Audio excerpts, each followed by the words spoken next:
नारायण नारायण नारायण नारायण।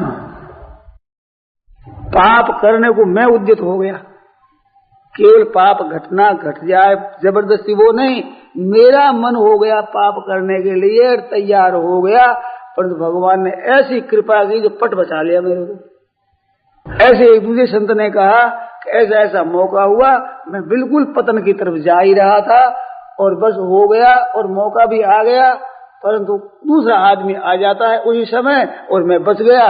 फिर प्रभु से प्रार्थना करी, फिर मैं उम्र में बच गया। तो ऐसी ऐसी घटनाएं होती है। हम स्वयं विचार कर लेते हैं कि पाप में अनर्थ में हम प्रवृत्त हो जाए, परंतु भीतर में हमारे पाप करने का उद्देश्य नहीं है, लक्ष्य नहीं है। लक्ष्य तो बचने का है, परमात्मा की तरफ चलने का ही है, परंतु मौके पर ऐसे हम फैल होने को ही चलते हैं, पर उद्देश्य लक्ष्य हमारा वो परमात्मा की तरफ। तो भगवान ऐसी घटना में बचा देते हैं। ऐसे तो उन लोगों को बचाया वे भी आजकल के ही हैं। मेरे सामने दोनों व्यक्तियों ने मेरे खुद को कहा है, तो फिर क्या हमारे पर कृपा नहीं है भगवान की? क्यों नहीं है? आप अपने जीवन की तरफ ख्याल करके देखें तो भगत भगत पर भगवान ने कृपा की है, परंतु मनुष्य उसकी तरफ देखता नहीं। ये देखता है तो इत्तेफाक ऐसे ही हो गया होगा, मामूली मामूली बात है। सांसारिक प्रतिकूलताएं आई है, उनमें रक्षा भगवान ने की है। कई दफे अचानक रक्षा की है, अचानक आदमी मिला है, अचानक भोजन मिला है, अचानक रास्ता बताने वाला मिला है। ऐसी बातें आपके जीवन में बीतती है बहुत बार, और इन बातों की तरफ हम ख्याल नहीं करते। और लौकिक बातों में बीते, लौकिक नहीं, अलौकिक में तो बीतती है, बिल्कुल भगवान करते ही है। उपाय शरण, एक शरण भगवान को होना। तो पापी से पापी भी भगवान के चरणों की तरफ चल सकता है। हम तो कहते हैं पापी हुलस विषय कब की बेरूजा उबारियो। पापी हुलस विषय, पापी में तो उत्साह अधिक होता है, क्योंकि भगवान पापी की कृपा करने वाले हैं। भगत विशल वृद्ध समझ के रज्जब दीनो रोय, पतिता पावन जब सुने तो रहो नची तो सोए। सुना कि भगवान तो भगत वत्सल है, तो हम तो निराश हो गए, वे भक्त तो हम है नहीं, हमारे पर कृपा कैसे करेंगे। इतने में सुना कि पतित पावन है, तो बस बस बस अब काम बन गया, अब हमारा बन गया। हम भक्त तो नहीं है, पर तो पतित तो है ही। अरे पतितों को पावन करने वाले हैं। अरे पावन पतितों को नहीं करेंगे तो क्या पवित्र को पवित्र करेंगे? आप जरा ध्यान दें, पापी को भगवान शुद्ध नहीं करेंगे तो शुद्ध को शुद्ध करेंगे, और जो संसार में फंसा हुआ उसका भगवान उद्धार नहीं करेंगे तो उद्धार हुआ होगा उद्धार करेंगे। पतित से पतित का उद्धार, तभी तो पतित पावन होगा। आप निराश हो जाए कि हम तो बड़े पापी हैं, हम तो बड़े अपात्र हैं, तो अपात्र कुपात्र को पात्र बनावे, तभी तो भगवान की भगवत्ता है। और हम अयोग्य हैं तो अयोग्य योग बनता है कि योगी योग बनता है? योगी तो अयोगी बनता है, अयोग्य हम हैं ही। तो निराश होने की बात क्या? केवल प्रभु के चरणों का आश्रय लेकर वो पुकारे, और वो मेरे हैं, मैं उनका हूं, इस संबंध को छोड़े नहीं। सच्ची बात है। ममैवांशो जीव लोके जीव भूत सनातन, भगवान कहते हैं मेरा अंश है। गोस्वामी जी महाराज लिखते हैं ईश्वर अंश जीव अविनाशी, चेतन अमल सहज सुख राशि। तो ऐसे प्रभु है सहज सुख राशि, चेतन और अमल, मल रहित है, शुद्ध है, निर्मल है।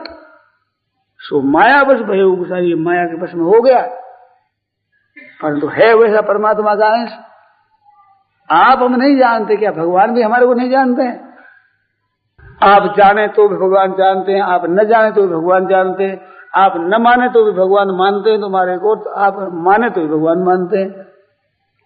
भगवान की भूल ही नहीं है।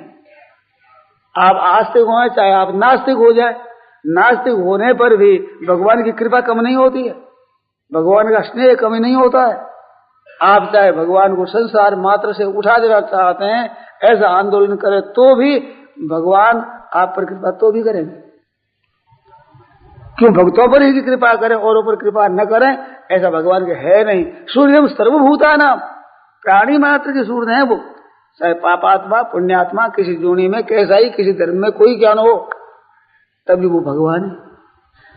इस वास्ते भगवान की तरफ से निराशा कभी न करें। निराश होवे ही नहीं, संसार से निराश जरूर होवे। तो मुश्किल यही है कि संसार की तो आशा रखते हैं और भगवान से निराश रहते हैं। प्यारे से प्यारे संसारी मनुष्यों ने धोखा दिया है। आप विचार करो तो जैसे भगवान ने कृपा की है जीवन में, ऐसे इस जीवन में जिनका भरोसा था उन्होंने भगत पर पोल निकाल दी है और उन्होंने भी धोखा दिया है। ऐसा भी जीवन है, उसमें देखा होगा आपने, कई जगह ऐसा होता। कहते हैं कि मैंने ऐसा नहीं समझा था, इसका धोखा उसने दे दिया, हमारा विश्वास था परंतु उसने भगत पर पोल निकाल दिया। एक साधु मिले, वो कहते थे कि मेरे बहुत सेवा करने वाले हमारे शिष्य प्रशिष्य जिन पर मेरा भरोसा था, वो कहते कि मेरे संग्रहणी हो गई। संग्रहणी होने पर विचार किया कि ये धनी आदमी है, ये मेरे दवाई का और प्रबंध कर देंगे। और उन्होंने कहा मेरे जितने परिचित थे उन्हें किसी ने नहीं किया कि बाबा इतना हम समय कैसे खर्च करेंगे, इतना पैसा हम खर्च कैसे करेंगे, नहीं किया। एक भाई मिला जो विशेष परिचित नहीं था, उसने सब खर्चा लिया और मेरे संग्रहणी ठीक हो गई। ठीक होने पर के ब्राह्मण भोजन किया, बड़े खर्चा और लगाया कि बीमारी ठीक होगी, इतना उत्सव और मनाएंगे। तो भक्त पर वो जिनको आप भरोसा दे देंगे ये हमारा काम करेंगे, वे कई जगह पोल निकाल देते हैं। जिनका भरोसा नहीं वो काम कर देते हैं। ऐसा हुआ है कई दफे, आपके भी जीवन में हुआ होगा, हमारे भी होता है, हुआ है। तो संसारी आदमी भी ऐसा करते हैं, नहीं भी करते हैं, पर प्रभु तो करते ही हैं और करने वाला प्रभु ही है, वो भगवान ही है। तो भरोसे वाले क्यों नहीं करते? भगवान कहते तो इनका भरोसा रख ले, देख ले तेरे काम कैसा हुआ है। ये भगवान चिताते समझाते हैं। केवल भगवान का विश्वास रख करके चलो और सबकी सेवा करो। संसार के लोग आपसे सेवा चाहते हैं, अनुकूलता चाहते हैं।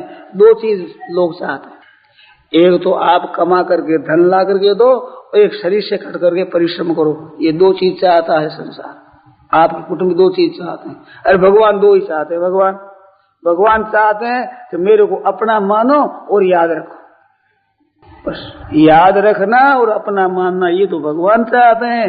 और चीज वस्तुओं से कटकर शरीर से सेवा करो, ये दो संसार चाहता है। संसार की दे दो और भगवान की भगवान को दे दो। नाम लो, उसको याद रखो और हमारे भगवान है, हमारा संसार नहीं है।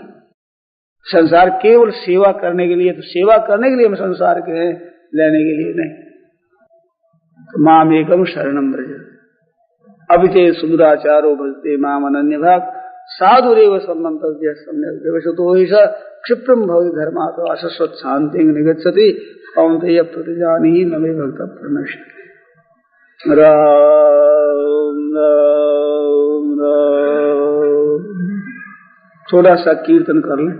जय सिया राम, जय सिया राम, जय सिया राम, जय सिया राम, जय जय सिया राम, जय सिया राम, जय सिया राम। राम सदा सेवक रुचि राखी, राम सदा रुचि राखी। राम नाम अवलंबन एकु, राम नाम अवलंबन एकु। जय सिया राम, जय जय सिया राम, जय सिया राम, जय सिया राम, जय सिया राम, जय जय सिया राम, जय सिया राम, जय सिया राम। धन्य लक्ष्मण बड़ भागी, धन्य लक्ष्मण बड़ भागी। राम पधार बेंद अनुरागी, राम पधार बेंद अनुरागी। जय सिया राम, जय जय सिया राम, जय सिया राम, जय जय सिया राम, जय सिया राम, जय जय सिया राम, जय सिया राम, जय जय सिया राम। बड़ भागी अंगद हनुमाना, बड़ भागी अंगद हनुमाना, बड़ भागी अंगद हनुमाना।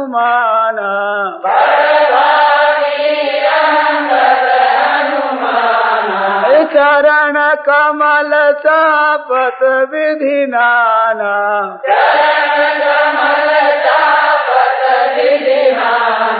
जय जय सिया राम, जय जय सिया राम, जय सिया राम, जय जय सिया राम, जय सिया राम, जय जय सिया राम, जय सिया राम, जय जय सिया राम। उमा कहूँ मैं अनुभव अपना, उमा कहूँ मैं अनुभव अपना, सत हरि भजन जगत सब सपना, सत हरि भजन जगत सब सपना। जय सिया राम, जय जय सिया राम, जय सिया राम, जय जय सिया राम, जय सिया राम, जय जय सिया राम, जय सिया राम, जय जय सिया राम। सियावर रामचंद्र की जय, मोर मुकुट बंसी वाले की जय। पराकृष्णमदबन्धं परब्रह्म नराकृते, सौन्दर्यसार सर्वस्वं वन्दे नन्दात्मजं महः। प्रपन्नपारिजाताय तोत्रवेत्रैकपाणये, ज्ञानमुद्राय कृष्णाय गीतामृतदुहे नमः। वसुदेवसुतं देवं कंसचाणूरमर्दनं, देवकी परमानन्दं कृष्णं वन्दे जगद्गुरुम्। वंशी विभूषितकरान्नवनीरदाभात्, पीताम्बरादरुणबिम्बफलाधरोष्ठात्, पूर्णेन्दुसुन्दरमुखादरविन्दनेत्रात्, कृष्णात् परं किमपि तत्त्वमहं न जाने। हरि ओं नमो परमात्मने नमः। श्रीगोविन्दाय नमो नमः। श्रीगुरुचरणकमलेभ्यो नमः। राम राम राम, नारायण नारायण नारायण नारायण। मानव शरीर की बहुत महिमा गाई गई है। दुर्लभो मानुषो देह देहिनां क्षणभंगुरः, तत्रापि दुर्लभम मन्ये वैकुंठ प्रिय दर्शनम। मानव शरीर में क्या विशेषता है जिससे कहा भी ये दुर्लभ है। लब्ध्वा सुदुर्लभमिदं बहु संभवान्ते, सुदुर्लभ अत्यधिक दुर्लभ है। इसमें काम बहुत बड़ा हो सकता है, इस वास्ते इसको श्रेष्ठ बताया है। तो क्या विशेष हो सकता है? अब ध्यान दें कि जीव मात्र सुख चाहता है और सुख भी सबसे बढ़कर के हो, और वो सुख भी नित्य रहे, कभी उसका विनाश न हो, ऐसा सुख चाहता है। ऐसे सुख की प्राप्ति इस मानव शरीर में हो सकती है। देवादिक जितने बड़े बड़े ऊंचे शरीर माने जाते हैं, उनके लोग भी ऊंचे हैं, परंतु अक्षय सुख और नित्य सुख हर एक जगह मिलता नहीं। जो अपार अनंत सुख है, उस सुख की प्राप्ति इस मानव शरीर में हो सकती है। उस सुख की प्राप्ति के लिए भगवद गीता बहुत विलक्षण बात बताती है, जिसकी आपने अभी चर्चा सुनी। उसमें हमें बहुत अलौकिक विलक्षण बात लगी, जो और शास्त्रों से भी विशेष है। वो क्या है? गीता के कहने के अनुसार मनुष्य मात्र उस परमात्मा तत्व को प्राप्त कर सकता है, चाहे कैसा ही पुरुष क्यों न हो। शास्त्रों में मनुष्य के अलग अलग अधिकार माने गए हैं, योग्यता मानी गई है। वैसी योग्यता होने से ही उस तत्व को प्राप्त कर सकते हैं। परंतु भगवद गीता में ऐसी विलक्षण बात बताई है कि अभिषेक सुदुराचारो भजते माम अनन्य भाग, साधुरेव स मंतव्य सम्यक व्यवसितो ही। अभिषेक सुदुराचार, दुराचारी से दुराचारी, पापी से पापी, वो कितना होना चाहिए कि जिसके समान दूसरा कोई है ही नहीं। सांगोपांग दुराचारी, ऐसा पुरुष भी अगर अनन्य भाव से भगवान की तरफ चलता है तो उसको साधु मान लेना चाहिए। और बताया क्षिप्रम भवति धर्मात्मा, बहुत जल्दी वो धर्मात्मा बन जाता है। और शाश्वती शांति, जो निरंतर रहने वाली शांति को प्राप्त हो जाता है। कुंती नंदन, तुम निश्चय जानो कि मेरे भक्त का विनाश नहीं होता। तो अत्यधिक पापी भी अगर चाहे तो उस परमात्मा तत्व को प्राप्त कर सकता है। तो फिर साधारण पुरुष है तो वो तो कर ही सकते हैं। आप हम अपने में विचार करते हैं तो अपने में दोषों की प्रतीति होती है, हमारे में कमी मालूम रहती है, और कमी के कारण से विचार करते हैं कि हम ऊंचे पद को कैसे प्राप्त करें। परंतु भगवद गीता ने जब कह दिया कि अब से सुदुराचार, दुराचारी से दुराचारी पुरुष भी उस तत्व को प्राप्त कर सकता है, तो भाई सबसे अधिक मैं पापी हूं ऐसी बात तो नहीं जचती है अपने। क्यों की अपेक्षा हमारे में अच्छे गुण भी है और क्यों की अपेक्षा हमारे में गलती भी है बहुत सी।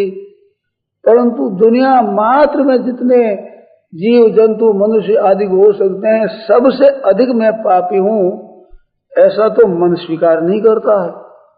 और गीता कहती है कि अपिचे सुदुराचार, पापी से पापी भी भगवान के चरणों के शरण होकर उस तत्व को प्राप्त कर सकता है, तो हम तो प्राप्त कर ही सकते हैं। तो ये भक्ति के लिए नहीं, ज्ञान के लिए भी कहा है। अपिचेदसी पापेभ्य सर्वेभ्य पाप कृतम सर्वं ज्ञान प्लवेनैव वृद्धिरं संतरिष्यसि। अपिचेदसी पापेभ्य सर्वेभ्य पाप कृतम, जितने पापी संसार में हो सकते हैं उन संपूर्ण पापियों से भी अत्यधिक पापी है तो भी ज्ञान रूपी नौका से संपूर्ण पापों को तू तर जाएगा।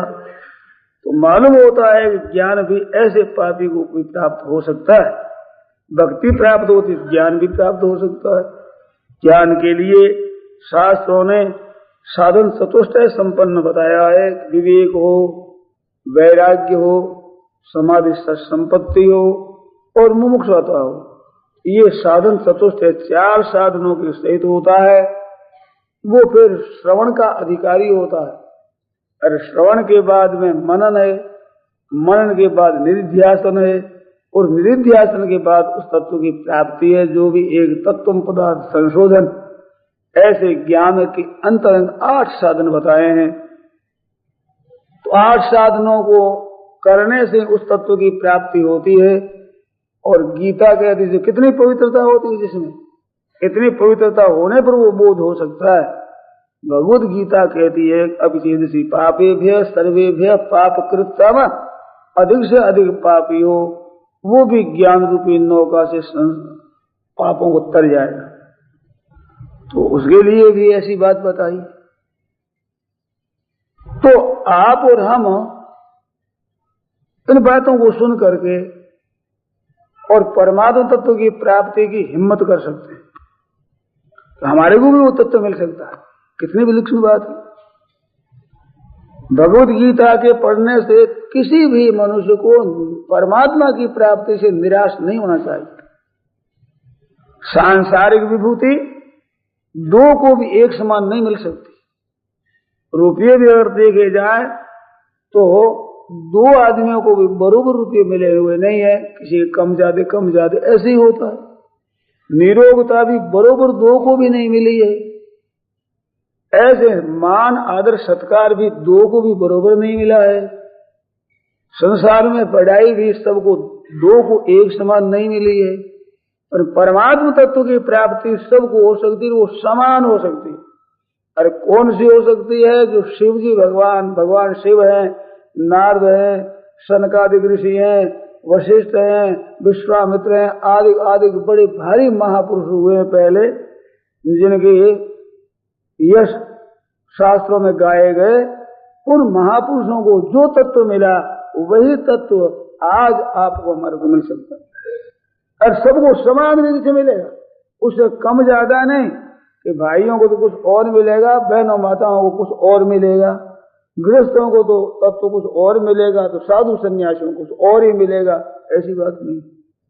चाहे वो ब्राह्मण हो, क्षत्रिय हो, वैश्य हो, शूद्र हो, किसी वर्ण का क्यों न हो, और ब्रह्मचारी हो, गृहस्थ हो, वानप्रस्थ हो, सन्यासी हो, किसी आश्रम में क्यों न हो, किसी देश का किसी वेश में हो।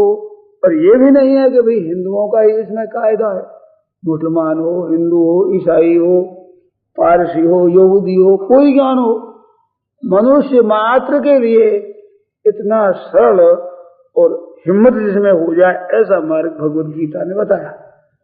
उसमें शर्त क्या है कि केवल चाहना, उस तत्व को हम चाहते हैं, एक केवल चाहना, वो उत्कट अभिलाषा होती है भीतर की, तो उसको तत्व प्राप्त हो जाता है।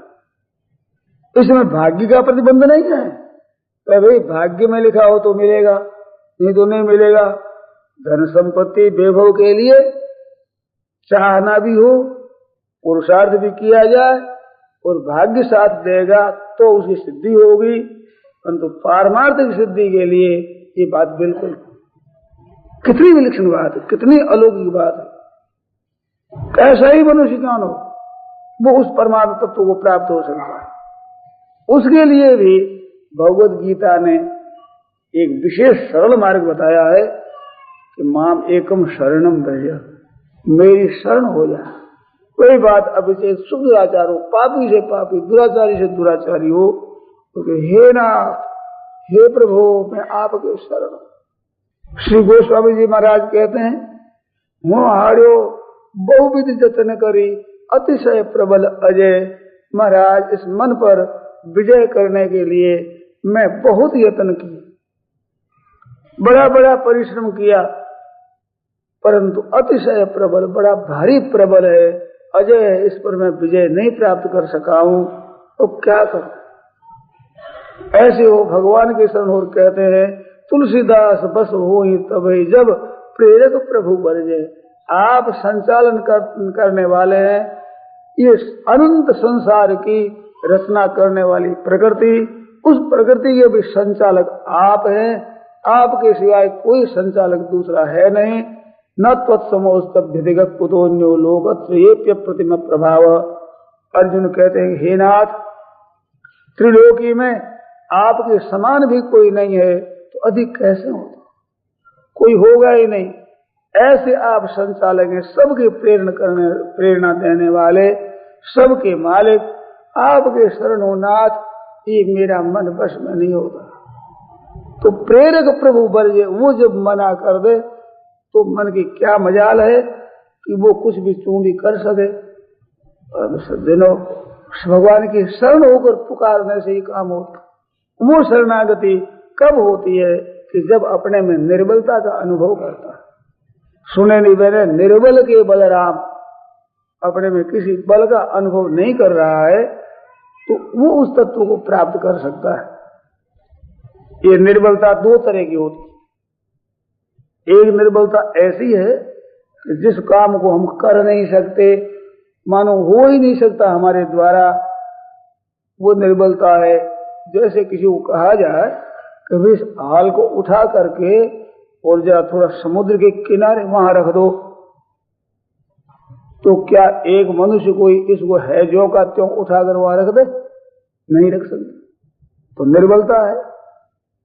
इस निर्बलता के लिए बात नहीं है, साधक के सामने ऐसी निर्बलता नहीं है। तो निर्बलता कौन सी है कि जिसको हम कर सकते हैं और करना चाहिए और फिर भी कर नहीं पाते हैं। जैसे इंद्रियों को वश में करना, मन को वश में करना, मन को केवल परमात्मा में लगा देना, इसके लिए कोई असंभव बात नहीं, हम नहीं कर सकते, ऐसी बात नहीं है। भक्त पर हम कई दफे फैल हो जाते हैं, मन में विचार करते हैं कि आज से अब झूठ नहीं बोलेंगे, परंतु ऐसा मौका आता है, उस समय में मानते हुए, जानते हुए और परिश्रम करते, उद्योग करते हैं, सावधानी रखते हैं, फिर भी कोई न कोई हमारे से असत्य बात निकल ही जाती है। तो ये निर्बलता है। इस निर्बलता के होने वाले जो निर्बल आदमी है वे अगर परमात्मा से पुकार करे तो ये निर्बलता उनके बाधक नहीं होती, किंतु शरणागति में ये सहायक होती। क्योंकि जब तक मनुष्य के अपने बल का भरोसा रहता है तब तक भगवान की शरण नहीं हो सकता। और जब बार बार ऐसा उद्योग करता है और फिर उसमें फैल होता है तो फिर भगवान के चरणों के सिवाय क्या करेंगे आदमी। तो साधक के जीवन में ऐसी निर्बलता होती है कि वो कर सकता है, उसकी हिम्मत भी होती है और कभी कभी उस विषय में ये सफल जीवन भी होता है, परंतु सर्वथा उसमें विजय नहीं प्राप्त कर सकता। अपने मन के मुताबिक अपने मन और इंद्रियों को नहीं लगा सकता।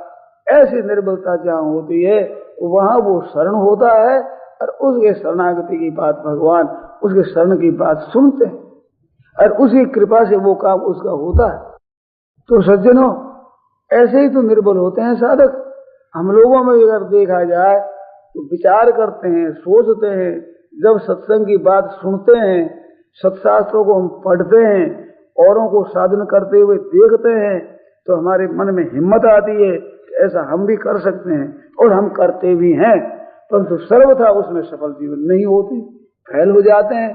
तो ऐसी अवस्था में हे नाथ हे नाथ हे नाथ ऐसा माने प्रभु का मैं हूं, मेरे प्रभु है, इस बात को स्वीकार कर ले तो ये काम बन जाए। इस शरणागति पर भगवत गीता ने बहुत जोर दिया। और सच्ची बात पूछी जाए तो भगवत गीता का उपदेश कब हुआ है? अर्जुन के साथ भगवान रहते थे। शय्या सनातन विकथन भोजनादि स्वीक्याद्वयस्यवान प्रलब्ध सख्यो सखेव पितृवत् तनयस्य सर्वं श्रेहे महान महितया कुमते रघंगे। भागवत में अर्जुन कह रहे हैं युधिष्ठिर से मिलकर के महाराज मैंने भगवान को ठीक ठीक नहीं पहचाना। शय्या सनातन विकथन भोजनादिषु एक्यात्, सोते साथ में, बैठते साथ में, चलते साथ में, भोजन साथ में करते, घूमते साथ में, आपस में बात करते थे। हाँ मित्र तुम बड़े अच्छे हो, और मैंने इतना इतना तिरस्कार कर दिया एकांत में और लोगों के सामने कि तुम बड़े सचवादी हो जी, क्या कहना है, आप बड़े भले आदमी हो। ऐसे ऐसे मैंने तर्क करके उनके सामने बातें की। ऋतुवान एक विप्रलब्ध, परंतु उन सब कुछ मेरे अपराधों को सह लिया और मेरे पर स्नेह रखा। ऐसे भगवान को भी मैंने क्या क्या निरादर के वचन कह दिए, परंतु भगवान ने मेरे पर कृपा की है। मेरे कुमते रखंग में मेरे पापों को उन्होंने सहा। ऐसे भगवान पधार गए हैं, अब मैं क्या करूं। ऐसे कर विकल हुए। फिर 5 पांडवों ने वीर संन्यास लेकर के और संन्यास ले लेते हैं और चल देते हैं। तो ऐसे भगवान है तो साथ में हरदम रहते थे। क्या उस समय नहीं मिलता था? अरे खेलते थे, सोते थे, बैठते थे, बातचीत करते थे, भोजन साथ में करते, एक आसन पर रहते बैठते, भगवत गीता का उपदेश नहीं किया। वो कब हुआ है कि जब युद्ध की तैयारी हो गई, दोनों तरफ से युद्ध होने की तैयारी, प्रवृत्ति शस्त्र संपादे, ठीक शस्त्रों के चलने का समय आ गया।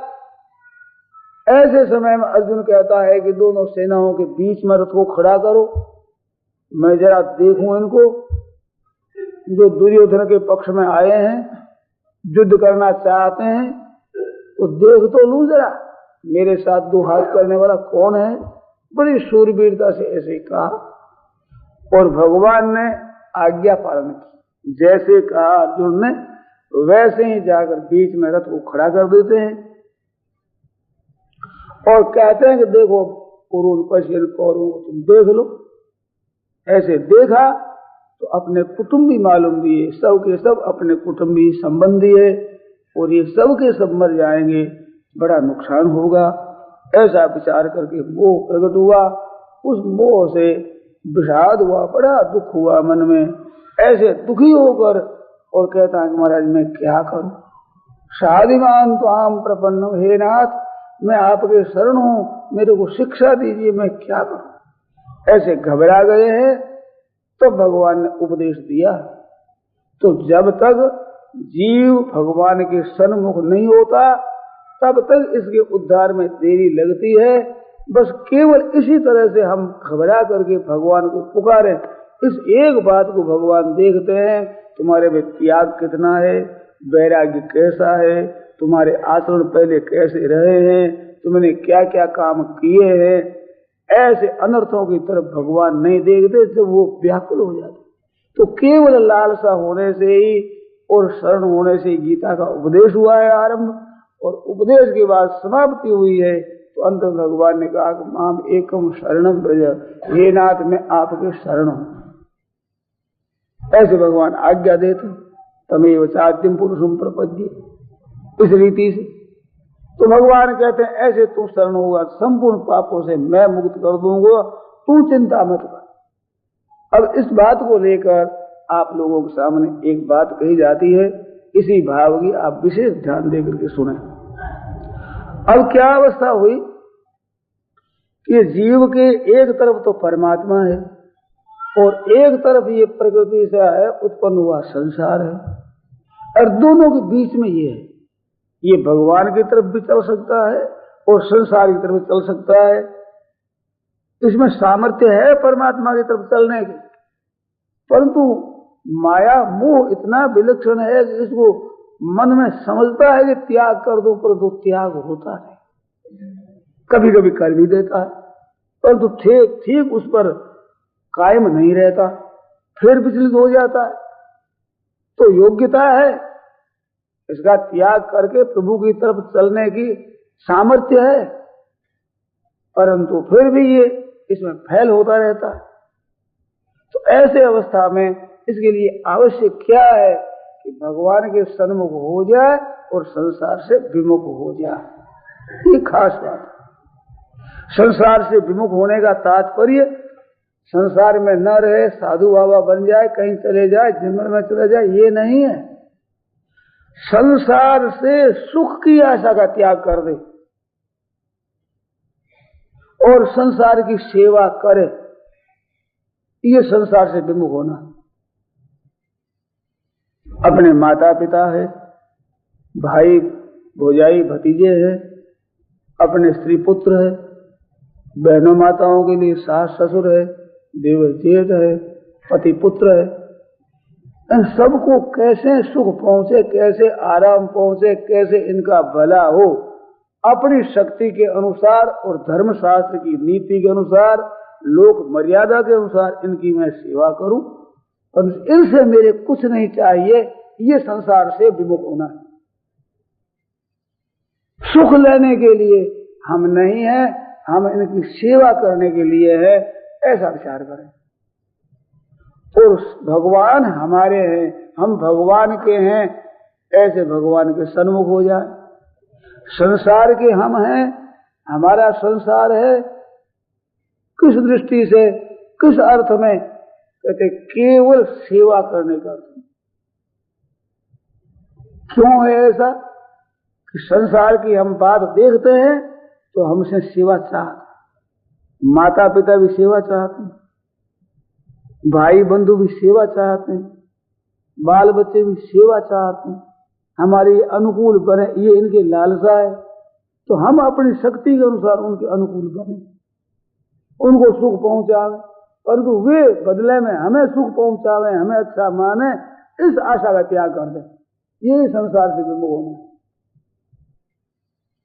और वो भी मैं आशा का त्याग कहता हूं, उनसे आपकी अनुकूलता हो उसको न लें, ये नहीं कहता। आपकी स्त्री आपको भोजन बनाकर खिलावे तो आप भोजन मत करो उसके हाथ से, ये नहीं कहता हूं। वो सेवा करे तो सेवा लो ही मत, ये नहीं कहता हूं, परंतु भीतर से सेवा की आशा का त्याग कर दी। अगर सेवा न करें तो वैसे के वैसे प्रसन्न रहे जैसे सेवा करने से रहते, ये संसार से विमुख होना। बहनों माताओं के लिए चाहिए कि आपके पति है, पुत्र है, सास है, ससुर है, देवर जेठ जितने कुटुंबी है, उनकी यथायोग्य धर्म की मर्यादा, लोक की मर्यादा के अनुसार मैं क्या क्या सेवा कर सकती हूँ, वो सेवा उनकी कर दे, शक्ति के अनुसार। आपकी सामर्थ्य न हो, ऐसी सेवा कोई चाहता हो, वो न कर सके, कोई परवाह नहीं, वो आप पर जिम्मेवारी नहीं है। परंतु आप सुगमता से सेवा कर सकती हो, मर्यादा के अनुसार वो सेवा आप कर दो और वे आपके अनुकूल बन जाए, आपके हाँ में हाँ मिलावे, चाहे विरोध करे, इस बात की परवाह न करो। ये संसार से विमुख होना है। तो संसार से विमुख हो जाए, केवल उनके लिए ही हम संसार में रहते हैं, हमारे लिए हम संसार में नहीं रहते हैं। क्योंकि ये जितने संसार के प्राणी हैं, पदार्थ हैं, ये सब के सब एक दिन छूटेंगे, ये पक्की बात है। कारण कि ये मृत्यु लोक है, इसमें रहने वाले मरने ही मरने वाले रहते हैं, तो मरना पड़ेगा ही और वियोग होगा ही। तो ये साथ नहीं चलेंगे, सुख लेते रहेंगे तो ये चले जाएंगे तो रोना पड़ेगा, और हम जाएंगे तो रोना पड़ेगा। और सुख अगर लेने की इच्छा भीतर में नहीं रखते हैं तो ये चले जाएंगे तो हमारा दुख नहीं होगा, और हम भी चल देंगे तो दुख नहीं होगा। दुख तो सुख की इच्छा में बैठा है, जिसको कोई नहीं चाहते उस दुख को आप आज मिटा सकते हो। अभी विचार कर लो, आज से आपका दुख मिट जाए। केवल ये विचार कि हम सेवा करने के लिए गृहस्थ में हैं, हम समाज में सेवा करने के लिए रहते हैं, इसे लेने के लिए नहीं रहते हैं। केवल भीतर की अभिलाषा है, इच्छा है, चाहना है, इसका त्याग करना है। ऐसे नहीं कि भाई इनका त्याग कर दो, इनसे विरोध करो, ये बिल्कुल नहीं। अब इसमें आप कह सकते हैं कि आपने ठीक कहा कि हम सेवा करने के लिए हैं, परंतु हमारे तो मन में इनसे अनुकूलता की इच्छा हो जाती कि हमारा बेटा हमारा कहना क्यों नहीं मानता, हमारी ये पतिदेव है, हमारे कहने में क्यों नहीं चलते। हम चाहते हैं कि हमारे मन के अनुकूल ये चले, ऐसी इच्छा हो जाती है। आप कहते हो त्याग करो, मेरा त्याग नहीं होता, कोई बात नहीं, आपके हो जाए, इसमें भी आप घबराओ। उद्देश्य लक्ष्य ये रखो कि हम सेवा करें, इनसे सेवा की चाहना न करें। हमारे सेवा की चाहना पैदा हो गई, ये मेरे अनुकूल बने, ऐसी इच्छा हमारे हो गई, तो भगवान से कहो हे नाथ मेरी तो इच्छा हो गई, कह दो भगवान से। आपका उद्देश्य बन जाए कि केवल मैं सेवा करूं और इनसे मैं सुख न चाहूं, ये उद्देश्य, ये लक्ष्य, ये आपका पूरा बन जाए। अपनी तरफ से पूरा विचार करें कि हम सेवा करने के लिए है, इनसे सेवा लेने के लिए नहीं है। परंतु मैंने पहले भी कह दिया था कि ये निर्बलता रहती है साधक में, वो ठीक सेवा तो कर दे और सेवा न चाहे, ऐसी इसमें योग्यता है, ये कर सकता है परंतु नहीं कर सकता। प्रमाद हुआ, भूल हुई, पुराना स्वभाव ऐसा ही है, आसक्ति है, कामना है भीतर, इस वास्ते मन में इच्छा हो जाती है। तो ऐसी इच्छा हो जाए तो पुकारो भगवान को। ये निर्बलता सुनेरी मैंने निर्बल के बलराम, तो इस निर्बलता को भगवान मिटा देंगे। जो नहीं कर सकते हैं, आपसे असंभव बात हो, वो निर्बलता आपकी कभी हानि नहीं कर सकती। हम मकान उठाकर वहां नहीं रखेंगे तो क्या हमारे को कोई उलाना मिलेगा? क्या भगवान के संसार नाराज होंगे हमारे पर? कभी नहीं। कर सकते हैं उतना नहीं करते हैं, इसमें नाराज होते हैं। तो ऐसे कर सकते हैं वो नहीं करते हैं, ऐसी हालत में प्रभु को पुकारो। जहां कहीं आफत आती है वहां बड़ों को पुकारते, ये आदत है बचपन से। अभी तक आपने विचार किया हो तो जीवन में बातें आई है कि जब कभी हमारे मन में दुख हुआ है तो माँ माँ माँ हमने पुकारा, प्यास लगी तो माँ को पुकारा, भूख लगी तो माता को पुकारा, कांटा गड़ गया तो माँ माँ किया, पैर उठा लिया, वो माँ ने निकाला, माँ ने कृपा की है, पालन किया है। तो वो जो सबकी माँ है, त्वमेव माता पिता त्वमेव, क्या वो माँ इन माताओं से भी दयालु कम है क्या? उसको पुकारो, अपना उद्योग करो, उद्योग करने पर आप उद्योग पूरा नहीं कर सकते, ऐसी अवस्था में भगवान को पुकारो। आप कर सकते हो और न करके पुकारोगे तो भगवान नहीं आएंगे। तो ध्यान देना, बच्चा है वो माँ के लिए रोता है, पर आंसू तो आते नहीं, करता है माँ के लिए रोता है।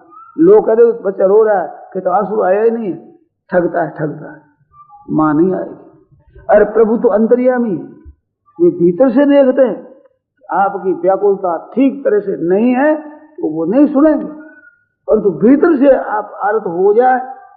द्रौपदी के समय, गजेंद्र के समय, अजामिल के समय क्या नहीं आए हैं? क्या रक्षा नहीं की है? और क्या आज वो रक्षा नहीं करते हैं?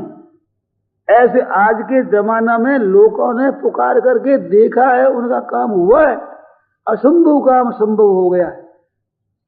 जोधपुर में एक क्षत्रिय मेरे से मिले थे, उन्होंने अपनी बीती हुई घटना बताई। मुकुंद सिंह उनका नाम। उन्होंने कहा कि मेरे यहाँ गांठें हो गई, गुर्दे में पथरी हो गई, जो जैसे शेल होता है ये बेटरी का, इतनी बड़ी। तो इलाज किया, वैद्यों को, डॉक्टरों को दिखाया कि भाई ऑपरेशन करना पड़ेगा और कोई इसका उपाय है नहीं। तो वो एक गांव के ठाकुर थे, उनके वो चाचा होते हैं। उस समय में उन राजपूतों के पास गांव थे, उस समय की बात। तो ठाकुर साहब ने बहुत जोर लगाया, चाचा जी आपको ये इलाज करना पड़ेगा।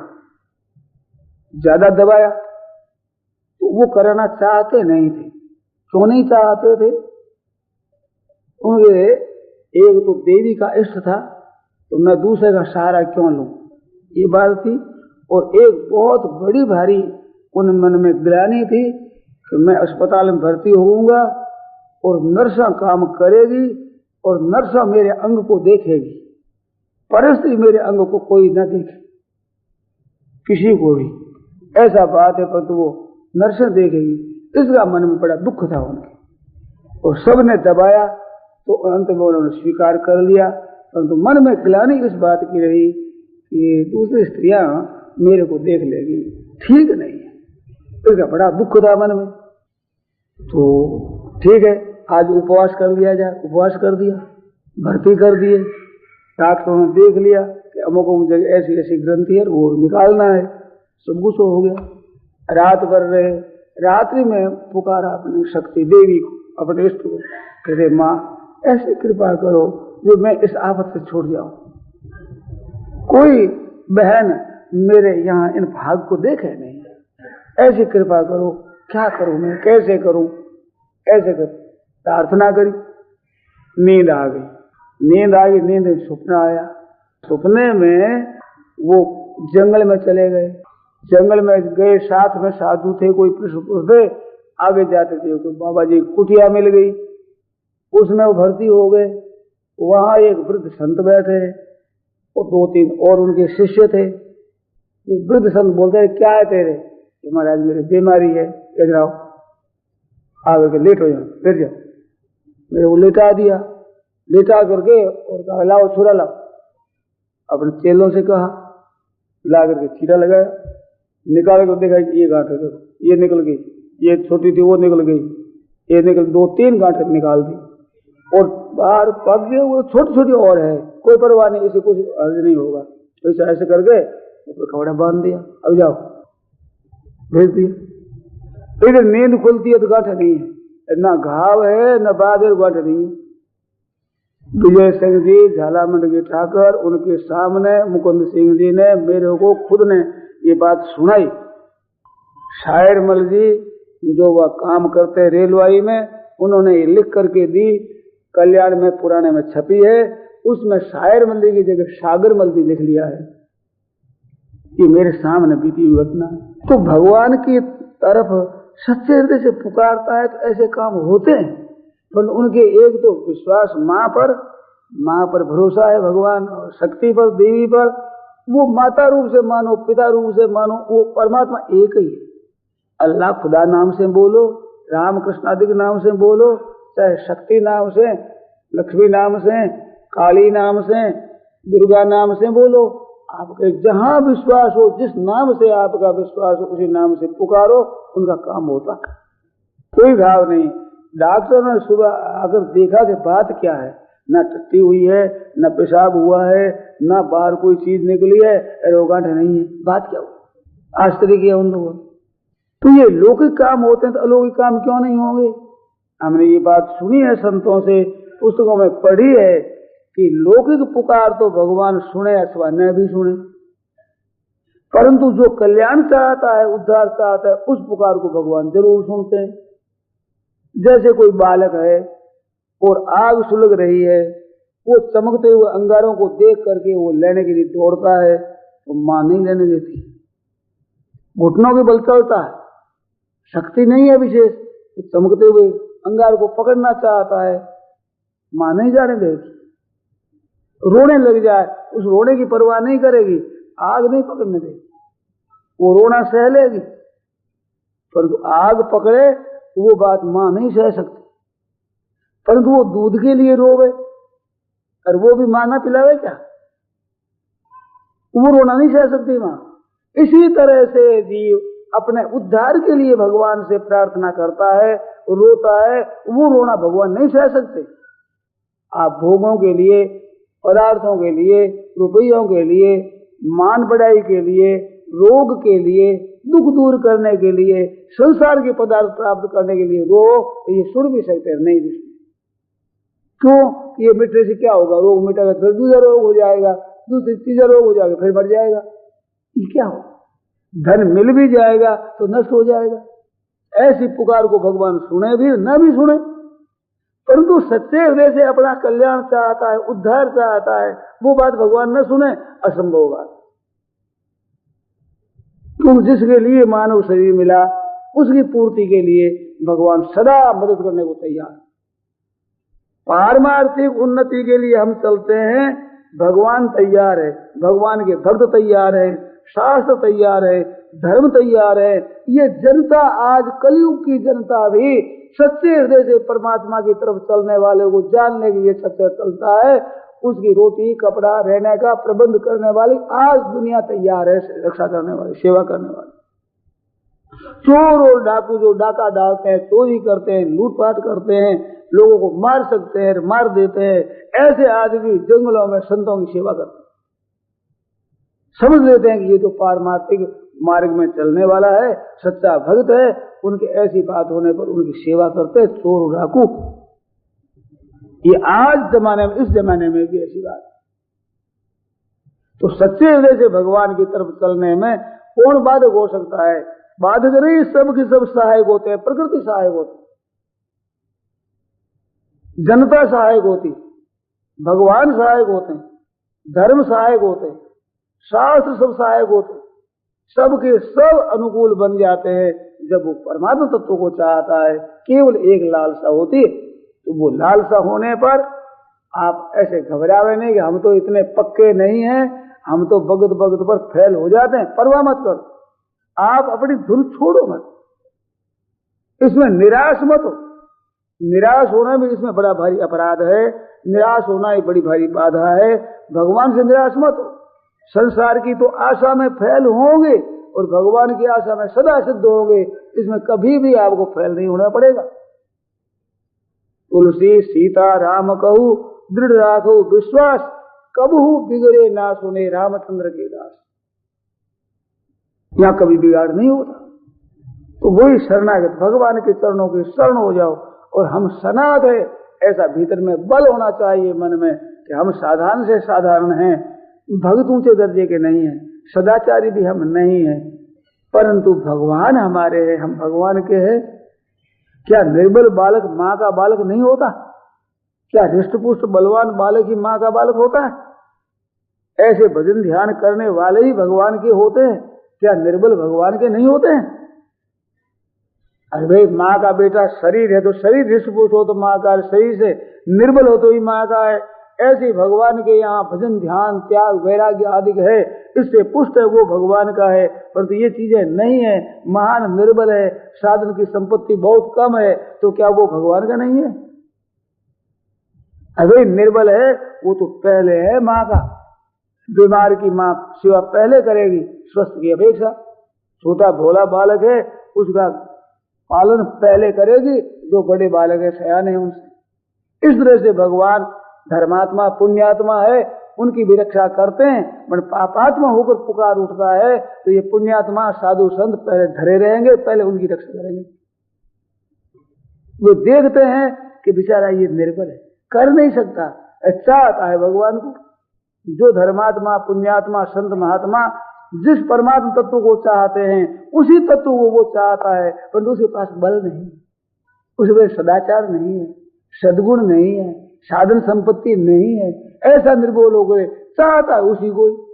जैसे गोस्वामी जी ने लिखा कि मति अति नीच ऊंच रुचि आछी। हमारी बुद्धि तो अत्यंत नीच है, परंतु हमारी रुचि बड़ी अच्छी है। मति अति नीच और ऊंच रुचि अच्छी। रुचि हमारी भगवान की तरफ है। चाहिए अमीय जग जुरे न छाछी। चाहिए तो हमारे अमृत, और तो मिलती नहीं छाछ भी, खट्टी छाछ भी नहीं मिलती, और चाहिए अमृत। ऐसी दशा है। ऐसी दशा में भगवान की तरफ चलते हैं तो कोई कमी नहीं रहती, वो पूरी करते हैं भगवान। तो हमारी शक्ति के अनुसार भगवान काम करते हैं, और शक्ति नहीं, निर्बल होकर पुकारने की बात सुनते हैं।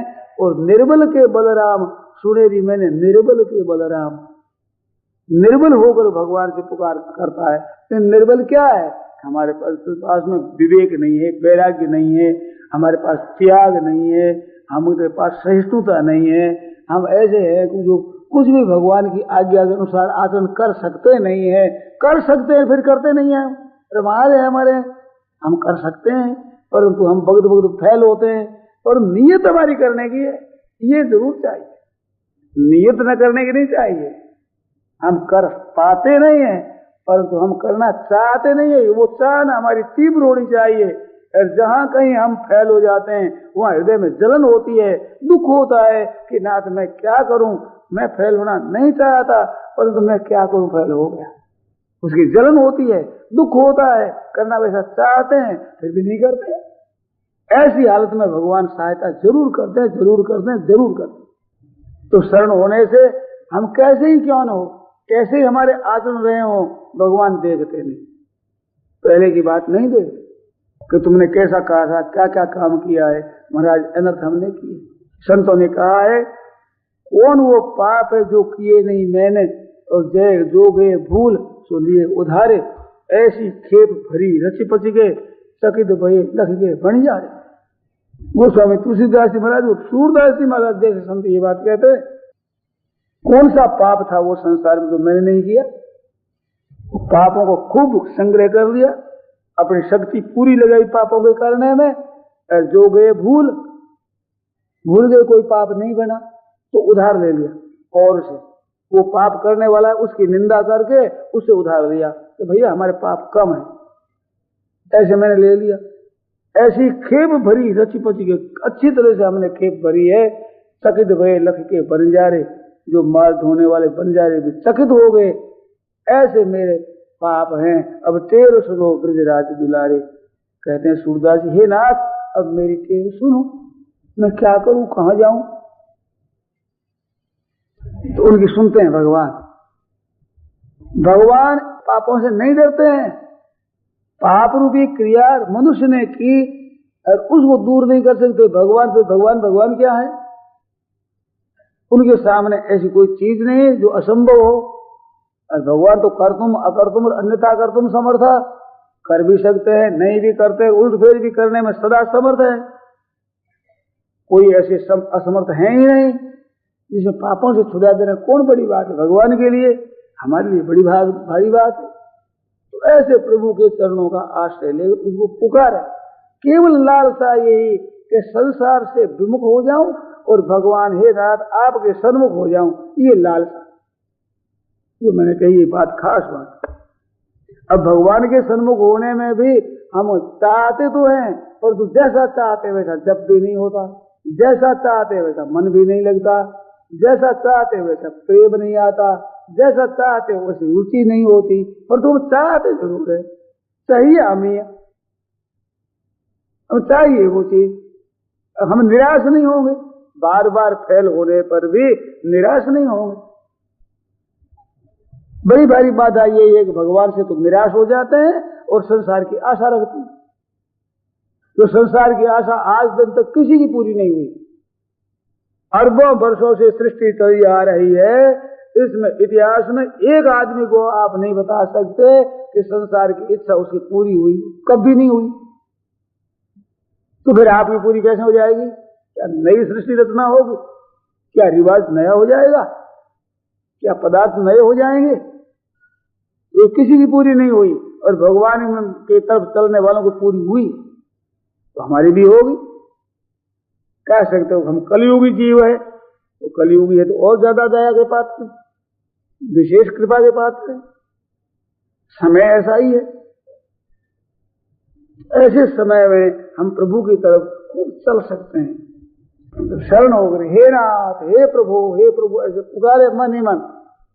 दो बात, भगवान की तरफ चलने में हमारी कमजोरी और संसार के त्याग करने में हमारी कमजोरी, ऐसे निर्बलता को लेकर प्रभु को पुकारें और विश्वास रखें उसी कृपा से होगा, और जरूर होगा। हुआ है बहुतों के ऐसे।